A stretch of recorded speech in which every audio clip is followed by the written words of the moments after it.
بسم اللہ الرحمن الرحیم۔ مفتی صاحب، طلاق کے بعد اگر شوہر بچے کا خرچہ نہیں اٹھاتا تو 7 سال کے بعد اس کا حق بنتا ہے کہ وہ بچہ لے کر جائے یا نہیں؟ شوہر پر لازم ہے کہ وہ طلاق کے بعد بچے کا خرچہ اٹھائے، اور بیوی پر لازم ہے کہ 7 سال کے بعد بچہ شوہر کے حوالے کر۔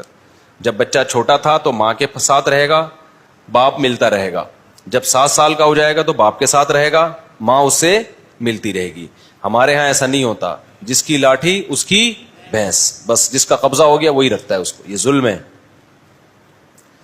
اور اگر وہ شروع میں کہے کہ جرگے میں کہ مجھے بچہ نہیں چاہیے، میں بچے کا خرچہ نہیں دوں گا، تو 7 سال کے بعد بچہ اس کا ہوگا یا نہیں؟ پھر بھی اس کو خرچہ دینا پڑے گا اور بچہ لینا بھی پڑے گا۔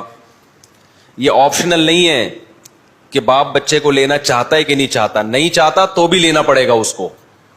نہیں یہی بات سمجھ میں؟ آپ کے بچہ پیدا ہو گیا، آپ کہہ رہے ہیں میں نہیں چاہتا، تو ایکچولی میں آپ پال لو اس کو، یا اس کو عیدی سینٹر میں جمع کرا دو، ایسا نہیں ہوگا، آپ کے باپ کو بھی پالنا پڑے گا۔ تو اسی طرح جب 7 سال کا ہو جائے نا بچہ، تو باپ اگر کہتا ہے میں نہیں لوں گا، تو شریعت کہتی ہے آپ کو لینا پڑے گا، کیونکہ نہ لینے میں بچے کا نقصان ہے۔ سمجھتے ہو کہ نہیں سمجھتے؟ تو بچپن میں ماں کے ساتھ، کیونکہ اب بچے کی بھی تو رائٹ ہے نا کچھ اسلام میں، بچے کا حق یہ ہے کہ بچپن میں ماں کی گود ملے اس کو، اور جب وہ سمجھدار ہونے لگے تو باپ کا سایہ ملے اس کو، کیونکہ بچپن میں اس کو تربیت کی ضرورت نہیں ہے، اس کو ضرورت ہے ماں کی گود کی، خوراک کی، یہ کام ماں زیادہ اچھا کر سکتی ہے۔ اور جب بڑا ہو جاتا ہے 7 سال کا، اب اس کو تربیت کی ضرورت ہے، تو یہ کام ماں سے زیادہ اچھا کون کر سکتا ہے؟ باپ۔ وجہ اس کی یہ، خواتین کہیں گی بھئی وہ کیوں زیادہ اچھا کر سکتا ہے؟ اس کا روب ہے، ماں کا روب نہیں ہوتا، وہ آنکھیں دکھائے گا ڈر جائے گا بچہ۔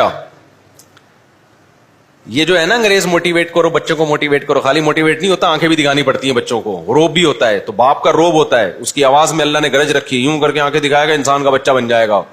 میں نہیں کہہ رہا بچوں کو مارا پیٹا کریں، لیکن آنکھیں تو دکھانی پڑتی ہیں نا۔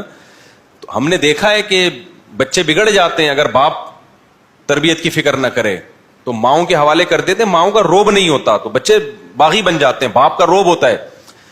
تو جب بچہ تھوڑا سا بڑا ہو جائے تو اس کو ضرورت ہے باپ کی، تو اسلام کہتا ہے بچے کس کے حوالے کیے جائیں؟